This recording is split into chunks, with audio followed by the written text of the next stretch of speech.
Avec notre série Fallait y penser. Ce soir, les petits déjeuners solidaires à Strasbourg s'y mélangent des habitants de toutes conditions, avec ou sans toit. Une façon de faire tomber la barrière et les tabous sur le monde de la rue. Angélique Etienne, Bastien Moignoux.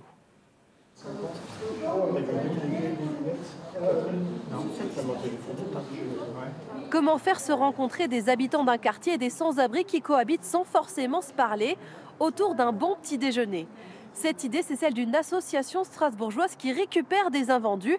Et ça, fallait y penser. Bonjour. Je viens chercher les viennoiseries pour la cloche. Oui, très bien. Alors aujourd'hui, il y a du pain, il y a de la confiture de citrouille. Ouais. Là, vous avez un petit coupe-clave et plein de pain pour faire les tartines. Voilà de quoi préparer un bon petit déjeuner uniquement avec des invendus. Salut! Ces dons, Victoire Marguerite va en faire profiter les bénéficiaires de son association La Cloche. Des personnes en grande précarité qui se retrouvent chaque mois pour ces petits déjeuners solidaires. Ouais, on peut se servir. Allez-y. Le commandant a dit, alors on y va. Parmi eux, Christine et Anissa, des fidèles de l'association. C'est une bonne chose. C'est une façon de faire un lien social entre nous, quoi.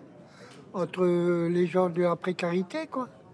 Moi, j'étais seule il y a longtemps. Et puis, on m'a dit, va à la cloche. Et puis, depuis, j'y suis un an. Je les adore. Les beaux moments, on partage, oui. Ça, j'aime beaucoup. D'autres découvrent le lieu pour la première fois, après avoir perdu leur logement récemment. Ça fait du bien de venir ici, d'avoir un peu quelque chose à manger, à boire aussi, et des gens qui sont compatissants et qui sont pas dans le jugement, quoi. Parce que les gens en général ils sont indifférents, hein. Ils sont indifférents à la misère dans la rue, hein. Car c'est aussi la particularité de ces petits déjeuners. Ils sont ouverts à tous, avec ou sans domicile. C'est des gens qui cohabitent dans les mêmes quartiers, qui vivent parfois dans les mêmes rues, sauf que certains parfois sont dehors et d'autres dans leur domicile. Et les gens ne se connaissent pas et se rencontrent jamais. Donc dans nos activités, c'est vraiment de venir recréer ce lien-là qui n'existe plus et que les personnes se sentent comprises et en fait se rendent compte très vite qu'elles ont des points communs et qu'elles ont plein de choses sur lesquelles elles peuvent échanger. Et quoi de mieux pour ça que du sport? Ce jour-là, c'est yoga. On met les mains sur les genoux. On recule les épaules vers l'arrière, on les abaisse. Le visage est détendu. Une grande première pour Fabrice. Les dents sont... On m'a invité à prendre les petits déjeuners ici. Je ne savais rien des exercices de yoga. On m'a pas prévenu.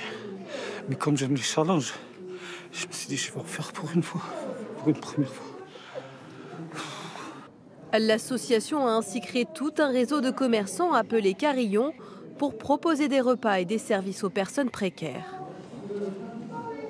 Et dans l'Eurométropole de Strasbourg, ce sont 80 commerçants qui font partie du réseau Carillon, que ce soit pour des repas suspendus ou des services de la vie quotidienne, recharger son téléphone, aller aux toilettes, se mettre au chaud. Et si vous aussi, vous avez une initiative à nous partager, écrivez-nous par mail à l'adresse fallaitypenser@francetv.fr.